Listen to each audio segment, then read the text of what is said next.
Conectando, a gente já começa.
Bom, vamos lá, vamos começar então.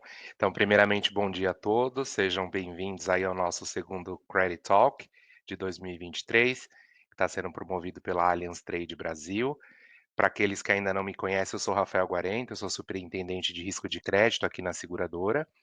E antes da gente começar, eu vou passar alguns recados rápidos. Então, primeiro, para aqueles que não conhecem, né, a Allianz Trade e as nossas soluções, a gente faz parte do grupo Allianz, né? A gente trabalha com seguro de crédito e seguro garantia. A gente atua já há mais de 100 anos no mercado e somos líderes globais aí no segmento de seguro de crédito. Segundo ponto, fiquem à vontade para nos enviarem aí perguntas via chat. A gente vai tentar responder o maior número possível, né, no final da nossa agenda programada. E apenas relembrando aqui que, já que a gente vai falar de política e governo, a gente não vai responder perguntas que levem, né, a uma posição para o lado de um partido ou outro, né? Nosso objetivo aqui é trazer a visão sobre os fatos. E por último, essa sessão ela vai ser gravada, vai ser disponibilizada para todos vocês no final do evento, através do e-mail aí que vocês se cadastraram, tá? Bom, como vocês já viram aí no nosso convite, hoje a gente vai falar sobre os primeiros 100 dias do governo Lula. A gente vai dar um enfoque maior para questões econômicas, políticas e sociais que foram adotadas aí pelo governo nesse período em que o Lula está no poder, né? Para essa nossa conversa de hoje, eu convidei novamente o Rodolfo Margato, ele é economista da XP e é uma pessoa aí com bastante propriedade para falar sobre o tema, né? O Rodolfo tem bastante experiência no assunto. Eu quero antecipar aqui meu agradecimento em você aceitar participar do nosso Credit Talk, com certeza vai ser de bastante valia aí para o nosso público. Antes da gente começar, então, o nosso bate-papo, eu queria fazer um rápido resumo e recapitular aí com todos vocês um pouco sobre os últimos governos do Brasil, né, nas últimas décadas, bem rapidamente, até para a gente se situar um pouco nesse contexto histórico, né? Então, a gente teve a entrada do FHC em 1995, né? O FHC ficou no poder até o final de 2002, né? Ele teve aí 2 mandatos de 4 anos. E o governo do FHC lá em 95 ele foi marcado, né, pela continuidade da implementação do Plano Real, estabilidade econômica, houve várias privatizações, né, de empresas estatais nesse período. A economia brasileira no governo FHC cresceu na média aí 2,5% por ano, né? A gente viu redução de inflação, que vinha em níveis bastante elevados. O FHC também criou várias agências regulatórias, criação de programa de transferência de renda. Outro destaque também foi que o Brasil passou a ter uma maior abertura econômica global, né? A gente viu uma posição aí mais positiva no cenário internacional do Brasil. Obviamente que os gastos do governo no período do FHC saltaram, né, como resultado aí das obras de infraestrutura, e outras ações do governo. E passado esses 8 anos do governo da FHC, o Lula foi eleito, né, após várias tentativas de assumir a presidência do Brasil. E a exemplo da FHC, o Lula ficou no poder durante 8 anos, né, de 2003 a 2010, com um discurso de manutenção dessa política econômica, né, que já vinha mais forte, e ações mais voltadas aí para a população de baixa renda. De fato, a gente viu uma expansão expressiva, né, da economia brasileira nesse período em que o Lula teve aí no primeiro governo. A média de crescimento desses 2 mandatos aí do Lula ficou na casa de 4% ao ano, né, isso muito impulsionado pelo boom das commodities brasileiras, uma participação aí bastante expressiva no cenário internacional. A gente viu também redução de inflação, aumento da renda per capita, né, teve destaque aí para a queda do desemprego, a gente viu uma redução de pobreza no Brasil nesse período, e o governo também implementou ali o Programa de Aceleração do Crescimento, né, conhecido como PAC. O objetivo desse plano era aumentar os investimentos, né, em obra de infraestrutura, mas grande parte desse programa aí não foi cumprido, né, pelo governo. O governo do Lula também ele foi marcado por escândalos e corrupções. Eu destaco aqui o mensalão, outras corrupções que apareceram, né, após o fim do mandato do presidente, que aconteceu em 2010, né, e que levou o presidente para a prisão em 2018, né. Depois do fim do mandato do Lula em 2010, ele indicou a Dilma para presidente, para a presidência, e ela foi eleita, né, sendo aí mais uma derrota do PSDB frente ao PT. A Dilma foi a primeira mulher a assumir o cargo de presidência no Brasil. Acho que vale destacar que, ainda que fora da presidência, né, o Lula exercia uma forte influência, né, sobre as políticas adotadas pela Dilma. O Brasil continuava aí com política de expansão dos gastos, subsídios, e auxílios que acabaram elevando o risco do país por conta do aumento dos gastos do governo e fizeram com que o Brasil, né, não crescesse por ano. Então, durante o governo Dilma, a economia do Brasil se contraiu na média 3,5%, né, ao ano, com destaque aí para os grandes tombos em 2015 e 16. Ela acabou sendo reeleita em 2014, mas sofreu impeachment em 2016, acusada de realizar, né, aquela famosa pedalada fiscal, que foi dado aí o nome, a essa prática de atrasar, né, o repasse de dinheiro para bancos e autarquias, né, do governo, né. O objetivo final dessa pedalada ali era melhorar artificialmente as contas federais, né. Com a saída da Dilma, o Temer, que era o vice, assumiu a presidência, ele ficou por 2 anos, até o final de 2018. A economia nesse período ela cresceu na média 1,6% ao ano, né. Nesse período aí de 2 anos, o Temer aprovou reforma trabalhista, formatou, né, a reforma previdenciária. E aí em 2018 a gente vê o Bolsonaro eleito, derrotando o candidato do PT na época, né, o Fernando Haddad. E aí foi a primeira derrota do PT após 16 anos no governo, né. E acho que para destacar alguns feitos aí do governo Bolsonaro. A gente viu o crescimento da economia brasileira na casa de 1,5% ao ano, com baixa, né, expressividade. 2020, né, a gente teve a pandemia, então o Bolsonaro, né, governou o país em meio a esse cenário. O governo dele foi marcado por desburocratização, forte relação com o empresariado brasileiro, principalmente no agronegócio, e foi um governo também marcado, né, por polêmicas, com sinais de austeridade, discursos polêmicos, principalmente relacionados ao combate da Covid. Mas de qualquer forma o governo Bolsonaro ele promoveu de fato, né, subsídios para o empresariado, população de baixa renda, o que acabou favorecendo a queda menos severa da economia brasileira em 2020, né. Então no primeiro ano de pandemia o Brasil, teve uma retração aí, no PIB, mas em níveis mais controlados quando comparado a outras economias, né. Obviamente que esse boom aí, né, de auxílios acabou elevando, né, os gastos federais. A partir daí a gente teve o Lula, né, como novo candidato, após ter sido preso por quase 2 anos, entre 2018 e 2019. Ele foi eleito no final do ano passado, né, numa disputa bastante acirrada, né, com o ex-presidente Bolsonaro, bastante polarização aí entre a população. E já se passaram então 100 dias, né, que ele está novamente no governo, né. Então, feito esse resumão aí sobre os últimos 25 anos da presidência, eu vou começar aqui o nosso bate-papo, e saber com o Rodolfo como de fato foram esses primeiros 100 dias do governo Lula, né. Rodolfo, eu vou começar então falando um pouquinho de política, né, vamos começar com esse tema. A gente sabe que um dos maiores desafios do presidente, né, está relacionado à base de apoio no Congresso, né. A gente sabe que o governo ele tem uma série de medidas aí para aprovar nos próximos anos, e a gente viu uma grande parcela, né, dos opositores na bancada do Congresso, tanto na Câmara quanto no Senado, e que poderiam dificultar aí as aprovações das propostas do governo que estão por vir.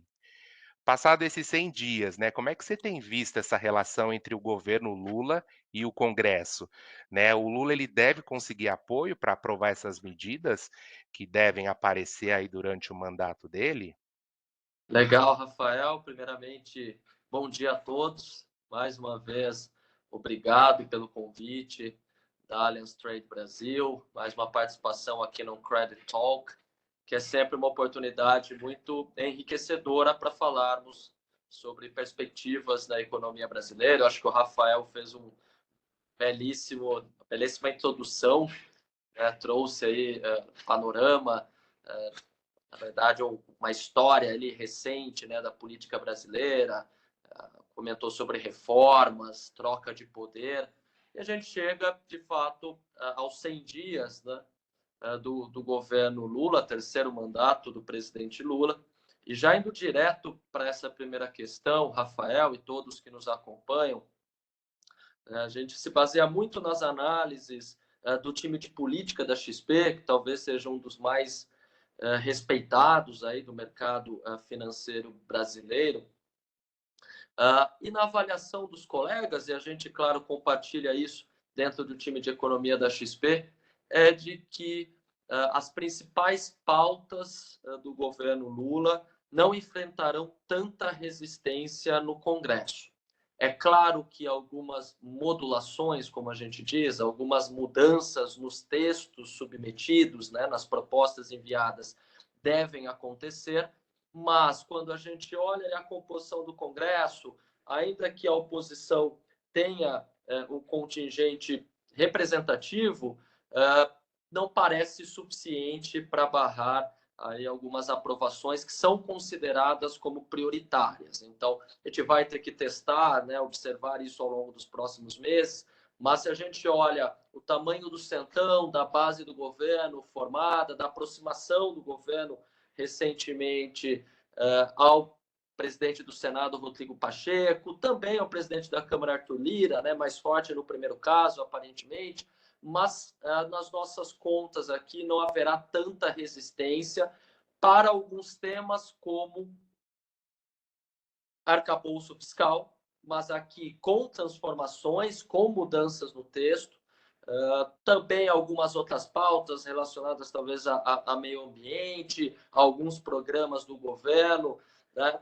Na nossa avaliação, no que tange à economia, a maior probabilidade é sim de aprovação, com mudanças em relação ao que foi submetido, em pautas ali mais relacionadas à própria política, né? Talvez mudanças em forma de eleição, né? Algumas pautas que a gente chegou a observar no ano passado, aqui eu acho que é uma dificuldade maior, mas no que interessa aqui para essa nossa discussão, né, pegando um exemplo recente, que é a nova regra fiscal, a gente já vai abordar com mais detalhes daqui a pouco, a gente confia sim numa aprovação do texto, mas provavelmente não naquele conteúdo que foi apresentado no início da semana passada. Eu acho que representa bem aqui a nossa visão para outros temas que virão, a reforma tributária, né, focada ali no consumo, no caso da renda tem uma probabilidade menor, mas acho que a mensagem inicial aqui principal é: a gente não vê grandes barreiras para a formação de maioria qualificada no Congresso para aprovação das chamadas reformas. Agora, elas dificilmente vão passar na Câmara e no Senado sem mudanças, sem o crivo ali, sem alguns ajustes, e provavelmente a gente vai observar isso durante a tramitação do chamado arcabouço fiscal, que deve ser finalizado até o final, até esse primeiro semestre. Então, de uma forma objetiva, Rafael, e para todos que nos acompanham nessa primeira questão muito bem formulada, Nem todos os temas, mas acho que aqueles de cunho econômico passam com alterações ao longo da tramitação. Bacana. Então, de alguma forma, uma sinalização positiva aí, né? Bom, vamos dar sequência aqui, vamos falar um pouquinho sobre economia, né? A gente sabe que as projeções de crescimento para o Brasil esse ano estão apontando aí uma tímida performance, né, da economia. Acho que não é só para o Brasil, mas globalmente a gente vê os países aí com projeções de crescimento mais tímidas esse ano, né? Para o Brasil, o Boletim Focus tem projetado, né, um crescimento do PIB para esse ano um pouco abaixo de 1% aqui no Brasil. Para 2024, um pouquinho maior, mas ainda na casa aí de 1,5, ainda um pouco mais tímido. A gente sabe que os dois entraves principais para esse crescimento mais tímido esse ano é a inflação, né, que está em níveis aí ainda elevados, né, apesar de estarem em níveis bem melhores do que o ano passado, por exemplo. E o outro fator é a taxa de juros, que aí sim, né, num patamar bastante elevado, né. A gente sabe que esses 2 indicadores são conduzidos pelo Banco Central, isso tem gerado, né, uma disputa entre o governo Lula e a autonomia do Banco Central, né, para conduzir essa política. Obviamente o Lula quer ter mais controle sobre esses indicadores, justamente para poder, né, de alguma forma tentar alavancar aí o crescimento econômico. Que ações, Rodolfo, a gente já viu nesses 100 dias do governo Lula que devem impactar positivamente a performance da economia esse ano? Essa é uma outra ótima questão, Rafael. Ah, discussão sobre atividade econômica, né? Como comentado, né, no ano passado o PIB do Brasil cresceu 2,9%, bem acima das expectativas formadas no início do ano, que estavam ao redor de meio. Houve ali a reabertura do setor de serviços, né, que impulsionou o PIB, deu a maior contribuição para a atividade econômica geral. Então, nós vimos a recuperação de setores de hospedagem, né, setores turísticos, alimentação fora do domicílio, eventos corporativos e sociais, o chamado pacote reabertura econômica pós-Covid. Isso impulsionou o PIB, levou um crescimento bem mais forte.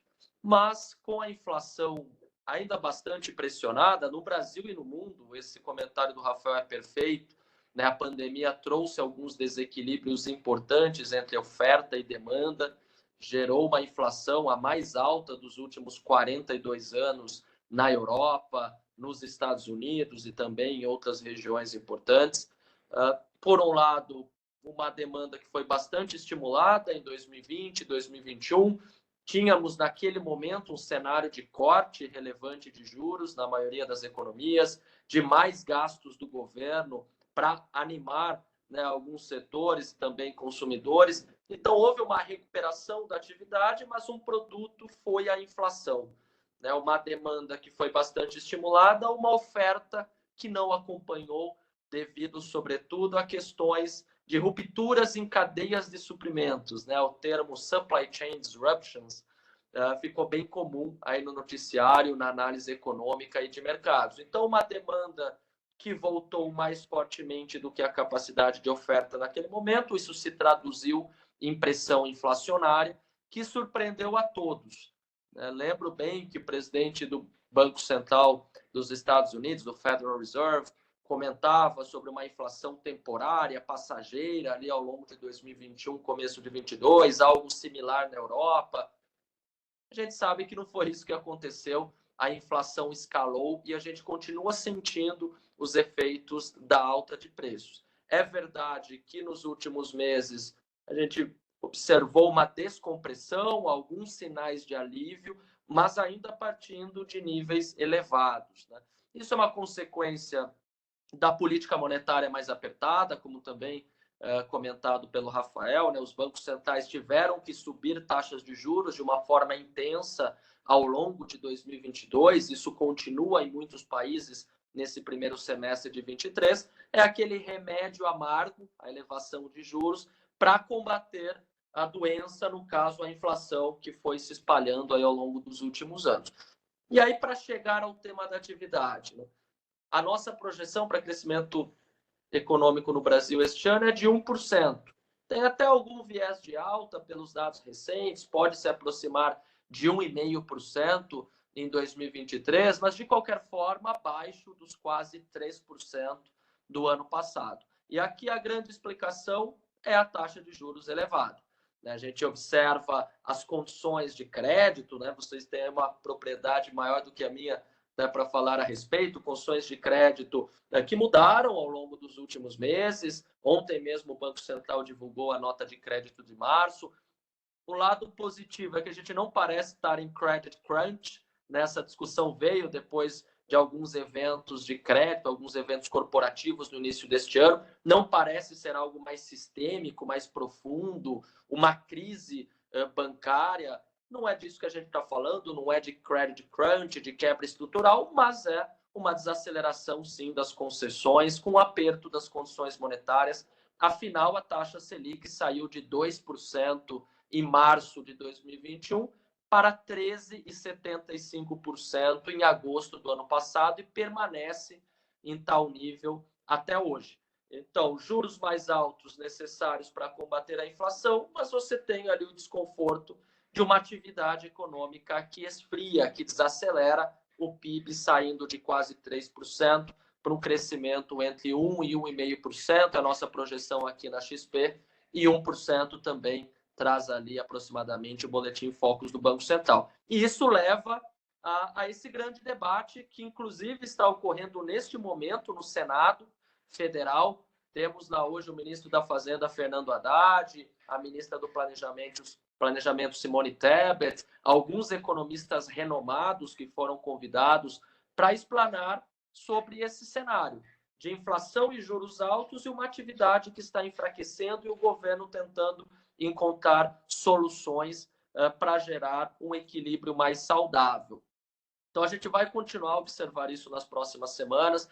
Então, de novo, o nosso cenário não é de recessão no Brasil, ao contrário do que a gente discute em algumas economias. Acho que no relativo, o Brasil ainda está bem posicionado, mesmo diante dessas turbulências globais, porque, por um lado, tem Estados Unidos e Europa enfraquecendo em 2023, por outro, tem a reabertura da China.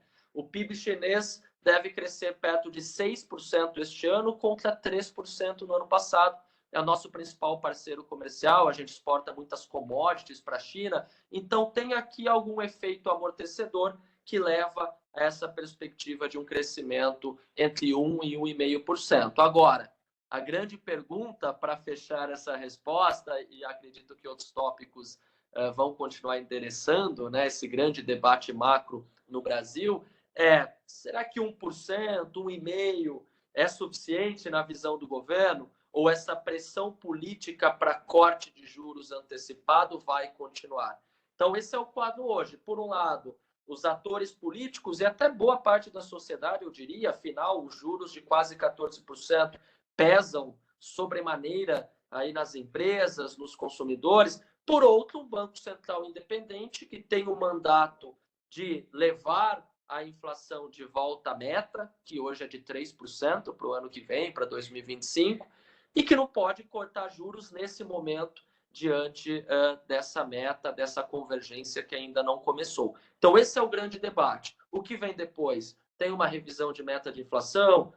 Tem um horizonte mais estendido para a inflação convergir em 2025, não necessariamente em 2024? Esse é o grande debate. Inflação e juros altos, isso derruba a atividade, ainda que não seja uma recessão, mas gera um desconforto político entre a autoridade monetária, o Banco Central, e a ala política do governo, especialmente ali o Poder Executivo.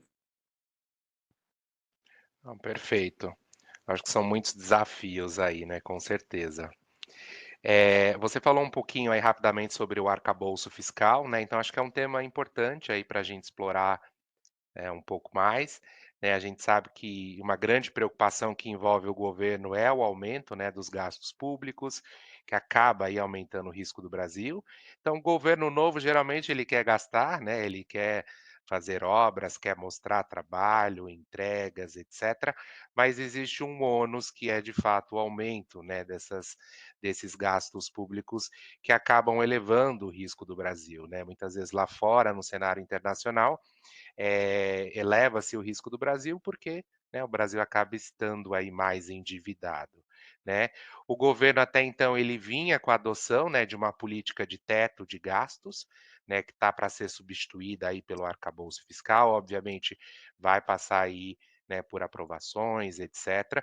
E aí eu acho que nesse contexto, né, eu queria que você falasse um pouquinho sobre o arcabouço fiscal, né, no que consiste, qual que é o objetivo do governo, né, em criar esse arcabouço, e se isso deve gerar uma maior estabilidade aí para o Brasil num cenário internacional? Ótima questão também, Rafael. Outro tópico aqui bem importante na construção do cenário econômico. E antes de responder, né, tem aqui dois comentários que eu acho que fazem sentido no atual contexto. Primeiro, né, até pegando ainda a resposta anterior, né, do Copom, Comitê de Política Monetária, né, a figura do Roberto Campos Neto, que é o presidente do Bacen, e a gente brinca aqui no time econômico da XP, que hoje temos mais de 200 milhões de Copom Watchers. Né? Pouca gente até então acompanhava ali as reuniões do Comitê de Política Monetária, discutia, né, taxa Selic, queda ou não de taxa de juros. E um ponto interessante é que, assim como quase todo brasileiro discute ali o técnico da seleção brasileira, né, a postura do Banco Central e a figura de Roberto Campos Neto está ali na pauta do dia. A gente percebe, né, um debate mais amplo, generalizado, sobre, né, essa questão de dá para cortar juros ou não. Isso desancora expectativas de inflação, então acho que é um primeiro comentário importante. Né? E um segundo, o tema arcabouço, né? Até uma palavra aí que pouco era utilizada no nosso país, e se você abre os jornais, né, já há algum tempo, arcabouço fiscal é o que domina aí o noticiário. E o que é isso? Regras fiscais, né? Acho que teve um momento bem importante da nossa história econômica recente, que foi ao final de 2016, ainda durante o governo Temer, em que houve a aprovação do teto de gastos, o teto constitucional, que na prática colocava um limite ao crescimento das despesas do governo. Isso porque, especialmente ali do final de 2009, 2010 até 2015, houve uma expansão bem acentuada das despesas públicas, então a dívida, né, do governo começou a subir e subiu de uma forma muito rápida, né? A gente está falando de mais de 20 pontos percentuais num horizonte de 5, 6 anos. Né? O Brasil ficou muito mais endividado, né? E as despesas rodando sistematicamente acima das receitas, a geração de déficits primários, portanto, e isso culminou após o impeachment da ex-presidente Dilma, troca ali de governo, até da política econômica na aprovação do teto de gastos, que disse o seguinte: as despesas como um todo, né, do governo podem crescer apenas com a inflação do ano anterior. Então, é uma variação zero em termos reais aí de um período para o outro. Pois bem, esse teto foi importante em 2016, 17, 18, 19, né, para ancorar as expectativas, como a gente diz, permitiu uma queda das taxas de juros, especialmente das mais longas. A gente voltou a discutir aqui uma consolidação fiscal, um equilíbrio das contas públicas. Infelizmente veio a pandemia, foram necessários aqueles gastos, o Brasil e os outros países também, né, foram nessa direção de ampliar as despesas para minimizar os efeitos econômicos da pandemia. Boa parte desses gastos saíram do radar ali na virada de 2021 para 2022, mas o Brasil com uma dívida pública mais alta, assim como outros países.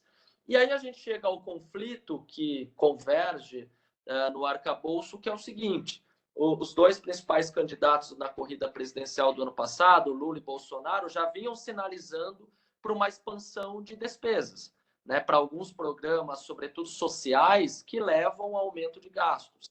Né? Os dois falavam, por exemplo, em manutenção dos R$ 600 por mês do Auxílio Brasil, agora renomeado Bolsa Família. Então, já estava contratado ali, de certa forma, como a gente costuma dizer, uma expansão fiscal. Veio ali o final de dezembro, a aprovação da PEC da transição, e aqui começou um estresse no mercado financeiro, especialmente, né? Que nas nossas contas, um aumento de 100 bilhões de reais acima do teto, né, de 2022 para 2023 seria suficiente para ampliar o programa social, o Bolsa Família, né, para mais famílias, 21,5 milhões de famílias, é um benefício médio acima até de R$ 600, com alguns adicionais ali para as crianças até 6 anos. Então, até 90, 100 bilhões de reais, como a gente diz, já parecia precificado, né? Acho que não levaria a um estresse maior.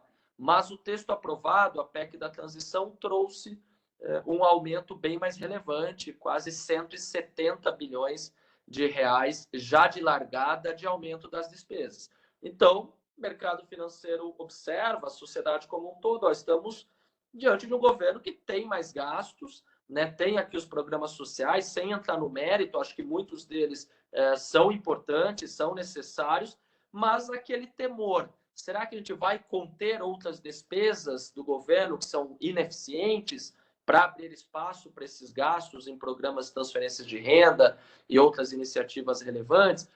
Ou haverá compensação do lado das receitas? Então surgiu essa grande incerteza, não à toa o câmbio começou 2023 bastante pressionado, chegou a beliscar ali quase 5,50, curva de juros praticamente não precificando cortes nos primeiros meses deste ano, e o Ibovespa e o mercado acionário ainda perto de 100 mil pontos, não decolou até então, por conta dessas incertezas sobre a dinâmica das contas públicas. Pois bem, aí vem a nova equipe econômica do governo, capitaneada pelo ministro Fernando Haddad, lança o primeiro pacote de medidas para elevar as receitas ainda em fevereiro, uma avaliação aqui de um primeiro passo positivo, mas insuficiente diante do volume de gastos aí maior de 2023. E aí, essa discussão do arcabouço fiscal veio de forma bem importante, né? O PT, a equipe econômica do Haddad, dizendo que o teto de gastos era muito restritivo,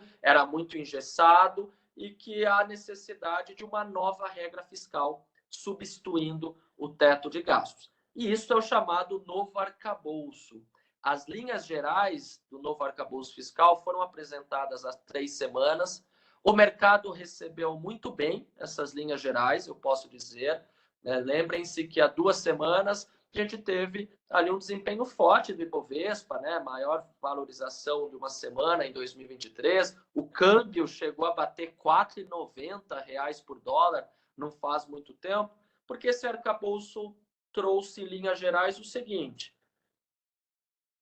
da variação real das receitas do governo, as despesas podem crescer no máximo 70% dessa variação das receitas. E tem ali uma trajetória de resultado primário para zerar o déficit no ano que vem, 0,5% do PIB de superávit em 25, 1% do PIB em 2026.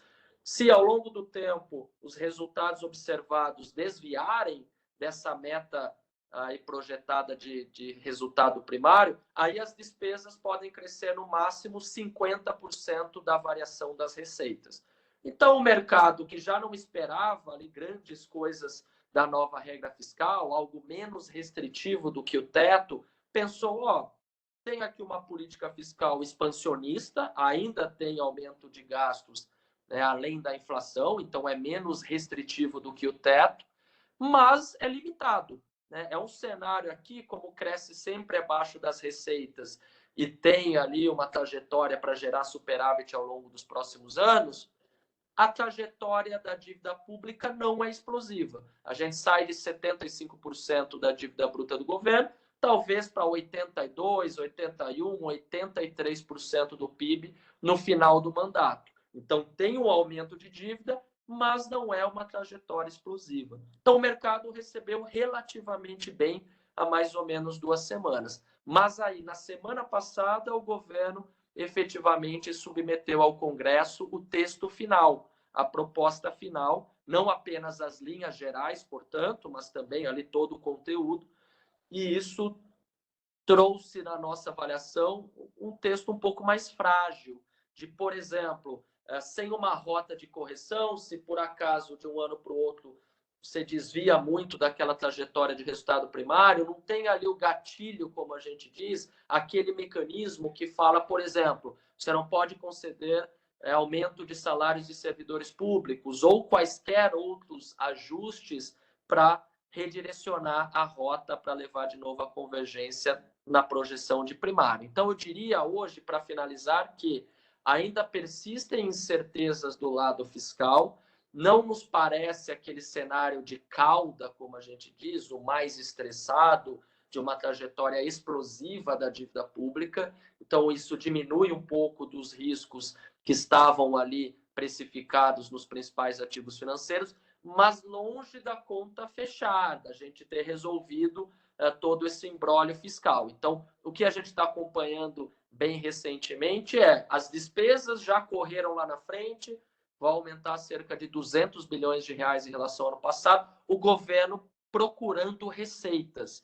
Então, algumas medidas que foram ventiladas já saíram do radar, né? A questão da tributação do comércio eletrônico, o governo aparentemente já desistiu dessa medida, tem aquela outra das apostas esportivas, que acho que tem um apelo maior para ser aprovado, mas a arrecadação não é também tão volumosa. E o debate que nessa semana até ganhou tração, ganhou espaço na mídia, que é a subvenção do ICMS, né, saindo ali da base tributária de RPJ, CSLL, né, cobrado ali nas empresas, que tem, por um lado, o setor produtivo, algumas atividades que querem, né, a permanência desses benefícios tributários, e, por outro, a equipe econômica do governo federal, que quer essas receitas para fazer frente àqueles gastos que já vão subir. Então, o arcabouço fiscal entra nesse contexto.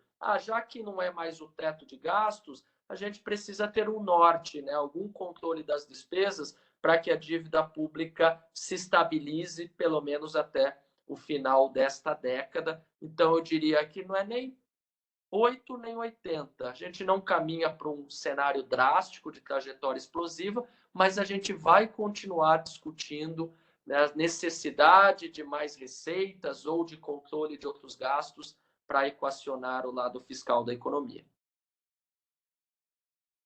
Perfeito, Rodolfo. Super claro aí todo o contexto histórico, o que o governo quer, né, de fato, com esse arcabouço, muito claro aí, obrigado. Privatizações, né, outro ponto aqui que eu anotei, né, o governo já deixou claro, né, que não vai privatizar as estatais, eu acho que até no período de campanha o Lula já vinha com esse discurso. Eh, Na sua visão, quais são os ônus e bônus dessa estratégia adotada pelo governo Lula, né? Então a gente não deve privatizar Correios, e outras questões aí, outras empresas federais. O que tem de bom e ruim aí nessa estratégia? Esse é um ótimo debate também, né? Até da minha linha de pensamento econômico, né? E claro, respeitando também outras formas de olhar a economia, de olhar ali a composição, né, na estrutura econômica, né, a gente avalia com bons olhos algumas iniciativas de privatização.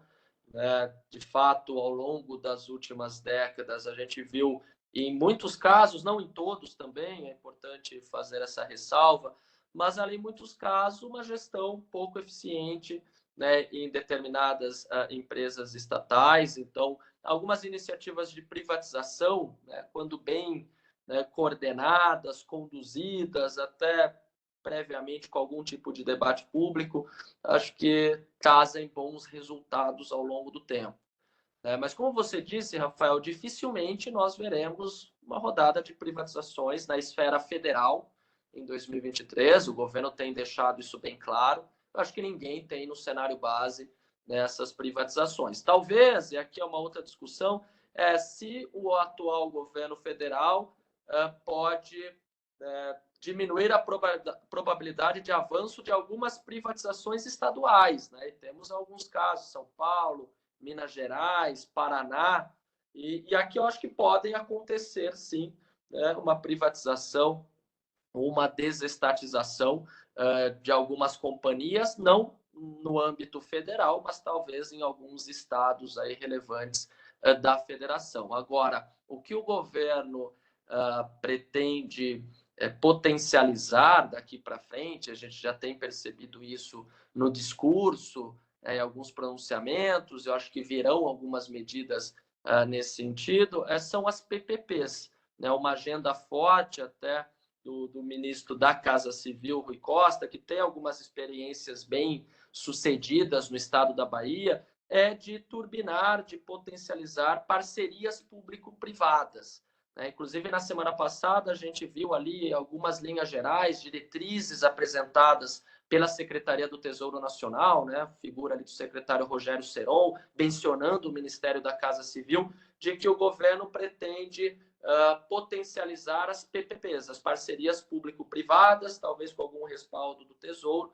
Então, privatizações per se têm uma probabilidade muito baixa, mas parcerias público-privadas parecem ali ter um interesse do governo. Então, aqui também naquela linha de talvez não ser o cenário ideal, né, de mais privatizações, por outro, não parece ser ali um governo alheio a qualquer iniciativa, de trazer a iniciativa privada mais para perto em algumas PPPs. Então, assim, como um todo, né, acho que é um cenário difícil de imaginar de redução do Estado, redução do governo, isso é improvável, mas tem algumas iniciativas ali que caminham para perto de um centro, especialmente nas PPPs, a ver se de fato são materializadas. Então, resumidamente, a nossa avaliação aqui é favorável à maioria das privatizações, reconhecemos que elas são improváveis neste ano e nos próximos,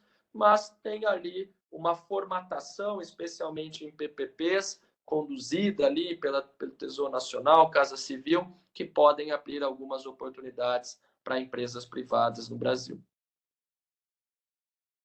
Beleza. Bom, você falou um pouquinho aí sobre câmbio, né, sobre dólar, né, então vamos falar um pouquinho aí de câmbio. Eh, Você comentou, né, que o câmbio deu uma disparada ali no início do governo, mas a gente vê ainda o câmbio oscilando bastante, né, mas ele tem dado sinais de queda aí, né, nas últimas semanas. Essa queda do dólar é algum reflexo de alguma ação do governo Lula nesses primeiros 100 dias?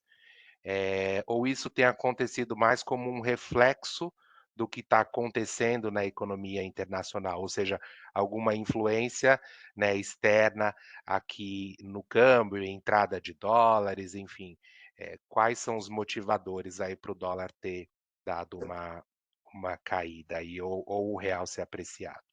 Certo. Acho que tem os dois fatores, globais e domésticos, mas os globais são preponderantes.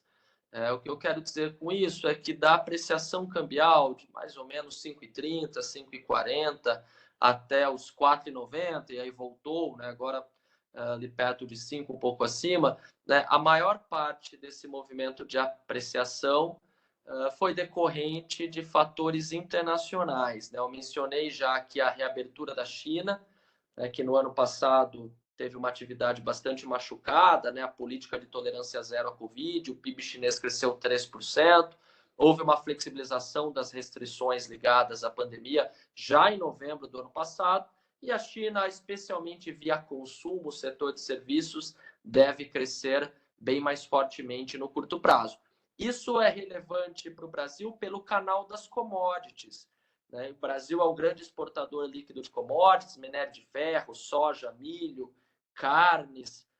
Então, o Brasil acaba se beneficiando da reabertura da China. Os preços das commodities tiveram uma correção nas últimas semanas, é verdade, especialmente agrícolas, mas quando a gente compara com patamares pré-pandêmicos, ainda são cotações elevadas. Eu converso muito aí com empresários do agronegócio e a rentabilidade agropecuária está muito elevada, né? A gente tem uma safra recorde no Brasil este ano, ele está falando de quase 20% de aumento de produção na soja em grão, cerca de 15% nos grãos de forma geral, com câmbio ainda depreciado e preços internacionais em dólares elevados. Então, a entrada de divisas no Brasil Com a reabertura de China, commodities em alta, o valor das exportações brasileiras lá no alto, isso acaba gerando uma pressão de baixa na taxa de câmbio.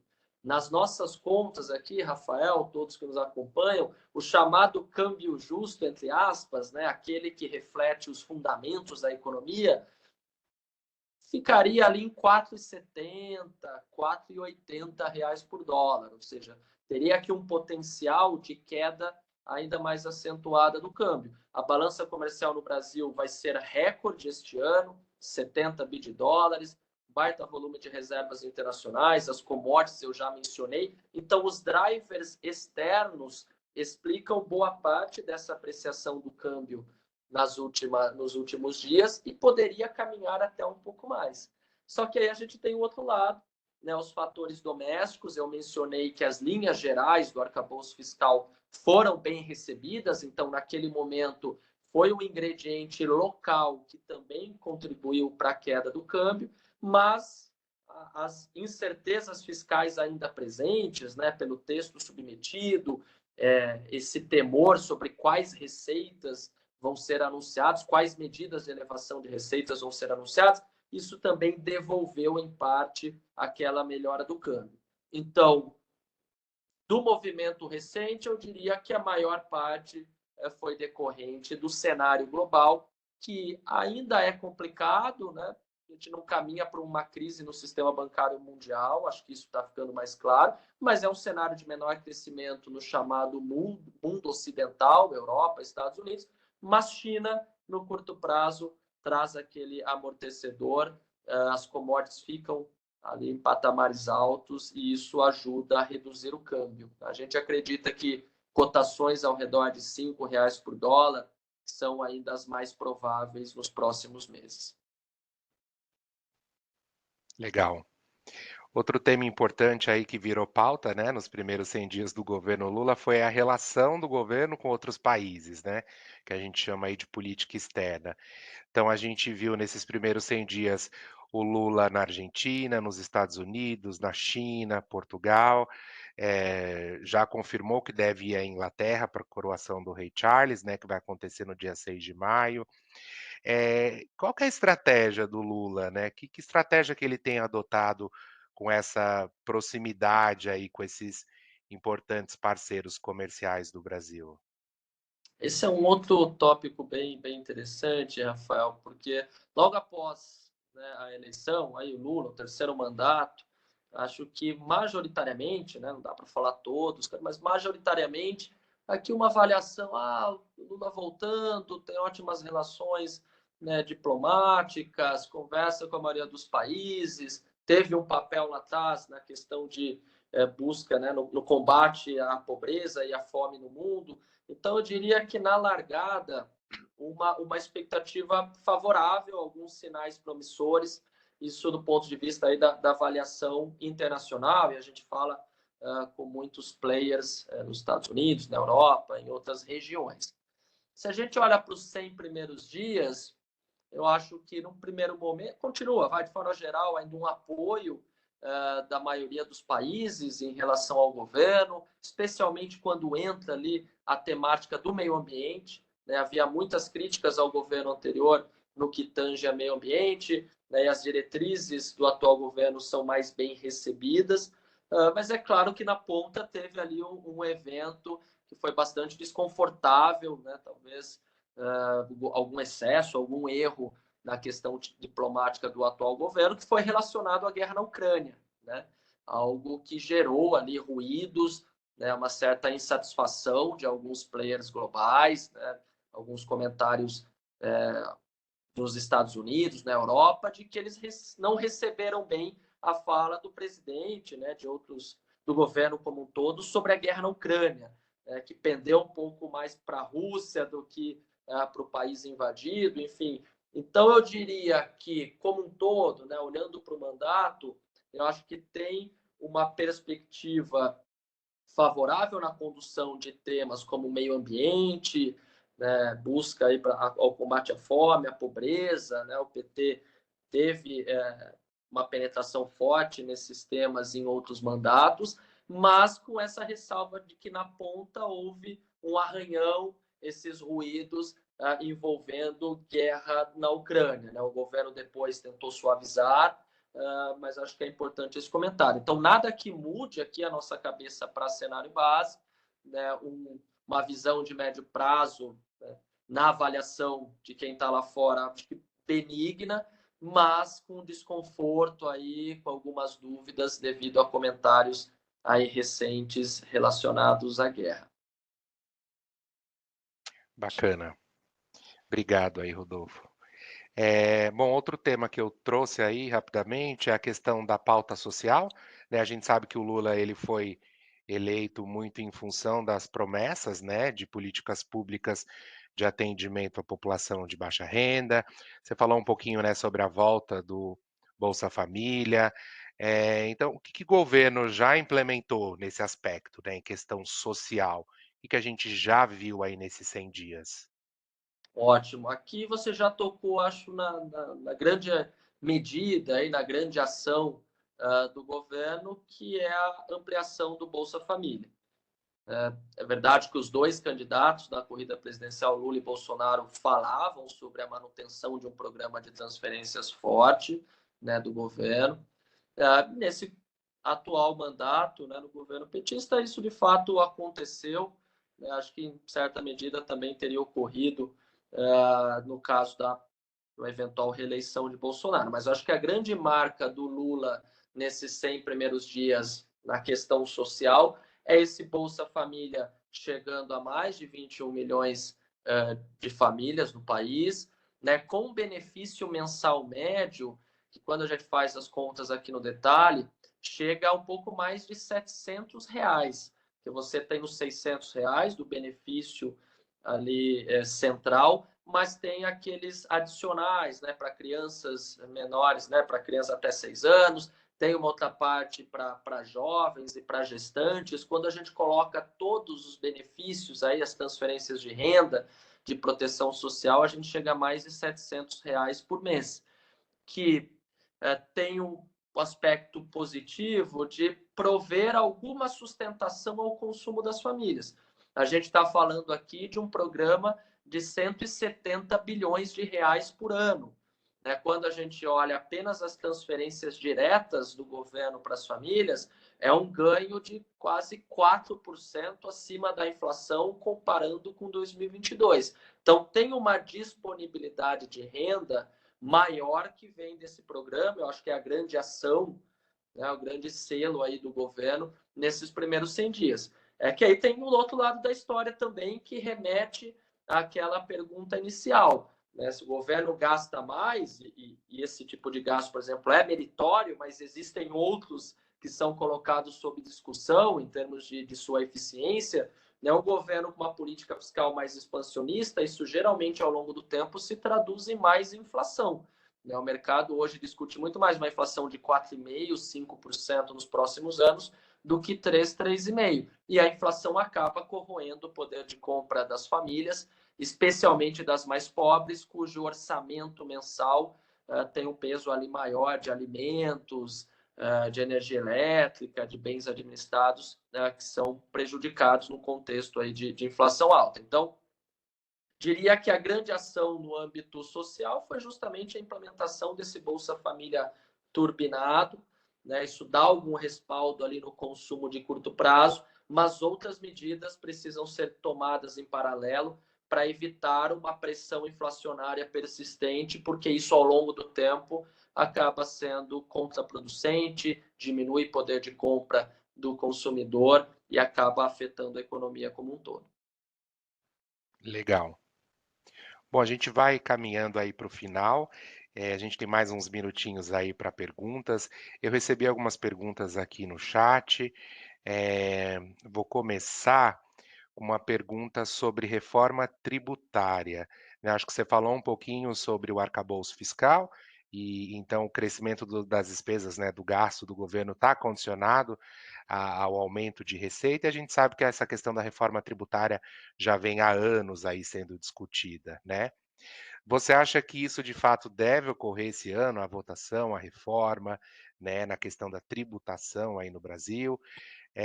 quais benefícios poderiam ser esperados para as famílias e empresas nesse aspecto? Certo. Após a aprovação do arcabouço fiscal, né, que ainda haverá idas e vindas, eu acho que não vai seguir o cronograma desejado ali pelo governo, acho que vai se estender um pouco mais, mas deve ser aprovado aí no horizonte de até 2, 3 meses. A gente deve virar aí, voltar as atenções para a reforma tributária, né? O governo vem falando sobre reforma na tributação do consumo, que são aquelas propostas de criação do IVA, do Imposto sobre Valor Adicionado, unificação de vários tributos, que em teoria seriam neutros ali do ponto de vista de carga tributária, mas podem aumentar a produtividade da economia via simplificação. E, num segundo momento, a tributação sobre a renda. Será que vem tributação sobre grandes fortunas, lucros de dividendos, RPJ, enfim.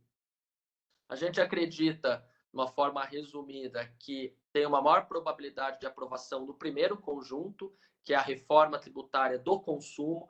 Vale lembrar que duas propostas bem desenhadas já tinham tramitado durante o governo Bolsonaro, aquela PEC 45 de elaboração do economista Bernard Arnault, que inclusive é o secretário especial de reforma tributária do atual governo, também de uma outra PEC no Senado Federal. Então, essa discussão sobre tributação de consumo já tinha começado ali no governo Bolsonaro, sob a batuta de Paulo Guedes. Então, acho que retoma essa temática com ajustes, claro, promovidos pelo atual poder incumbente, pelo atual governo, e aqui acho que vai amadurecer a ponto de termos a aprovação, sim, de uma reforma de simplificação dos tributos que incidem sobre consumo. Então, aquela unificação, a geração do IVA, tem aqui qual vai ser uma compensação para alguns setores, talvez uma flexibilização, uma modulação para determinadas atividades, como educação, saúde, transporte público. Então, haverá mudanças no texto, mas a gente acha que tem uma probabilidade relativamente alta de aprovação dessa reforma tributária do consumo. O que a gente não vê no caso da renda. Eu acho que vêm as medidas, as propostas, mas há uma resistência no Congresso relevante para temas como CPMF ou qualquer tributo com cara e jeito de CPMF, né, com outro nome, mesmo lucros e dividendos, eu acho que pode acontecer, né, a tributação de lucros e dividendos, desde que ocorra, né, uma compensação, redução de alíquota de RPJ, mas fora isso, assim, grandes fortunas, heranças, CPMF, a gente julga como improvável, tá? Então, acho que, de forma objetiva, ganha probabilidade a parte de tributação no consumo, que é mais voltada à simplificação, e a gente é cético, no fim do dia, em relação à aprovação da parte da renda. O que pode vir é essa composição, né? Algum ajuste para baixo na alíquota de RPJ, compensando lucros e dividendos. Agora, outros temas podem ser propostos, mas a gente vê muita resistência conversando com senadores e deputados. Legal. A gente recebeu aqui uma pergunta do Marcos, né? O que que foi feito na prática para a melhora do país nesses 100 dias? Acho que o Rodolfo cobriu aí, né? A gente falou sobre aspectos econômicos, sociais. Então, acho que de alguma forma aí a gente cobriu os temas principais. A gente está caminhando aí para o final, falta um minutinho para o meio-dia. Então, vou fazer aqui o encerramento. Eu espero, né, que esse bate-papo tenha sido proveitoso aí para todos que participaram com a gente. Quero agradecer a participação de vocês, a gente teve bastante inscritos aí, participantes, e reforçar aí que esse nosso bate-papo ele está sendo gravado, vai estar disponível para todos vocês que se inscreveram através do e-mail, né? Vocês vão receber esse e-mail com o link da gravação. E a Allianz Trade ela vai continuar então com essas nossas sessões de Credit Talk, trazendo diferentes temas aí para as nossas discussões. Fiquem atentos, esses Credit Talks são divulgados na nossa página no LinkedIn, né? E aí vocês podem acompanhar as próximas sessões que vão acontecer por lá. Rodolfo, muito obrigado pela sua participação. Acho que você tem uma didática muito bacana, né, em trazer, de forma bem clara, acho que nem todo mundo é economista, né, de entender alguns termos técnicos e você conseguiu trazer de forma bastante clara aí para todo mundo temas que são um pouco mais complicados aí do dia a dia, né. Então obrigado, é sempre um prazer receber você por aqui com a gente. Legal, Rafael, todo mundo aqui que está comentando e que participou. Muita coisa aconteceu nesses 100 dias, né? Acho que no Brasil e também no mundo. A gente discutiu crise em sistema bancário, alguns eventos de crédito, foram dias muito intensos. Me coloco à disposição para outras rodadas. De fato, em 100 dias, ainda mais uma troca de governo, o que a gente tem, né? E até para fechar e não deixar de comentar a pergunta ali final, muitas diretrizes, sinalizações e, por enquanto, poucas aprovações. Eu acho que ninguém esperava em 3 meses e pouco muitas matérias aprovadas. Então, por enquanto, são sinais, né? São algumas medidas aí que são discutidas, mas acho que são importantes outras rodadas como essa, interações, bate-papos, para a gente ver de fato a materialidade do que tem sido sinalizado. Mas acho que essa é a mensagem geral. Né? A gente está longe de resolver todos os problemas estruturais da economia, mas acho que aqueles cenários mais dramáticos, né, de cauda, né, mais drásticos, perderam probabilidade, o que não deixa de ser um alívio. E aqui eu não falo apenas sobre o Brasil, falo sobre a questão global. Mais uma vez, muito obrigado pela oportunidade, pela compreensão, pela participação. E é isso. Vamos acompanhando aqui a temática e eu estou à disposição para outros convites. Obrigado, Rodolfo, e com certeza a gente volta, nos próximos Credit Talks aí trazendo um pouco sobre esses temas importantes, né, não são só 100 dias, a gente tem que ir acompanhando, né, aí no que está por vir, com certeza. Obrigado, Rodolfo, novamente obrigado a todos os participantes, um excelente dia para vocês. Tchau, tchau. Tchau, tchau.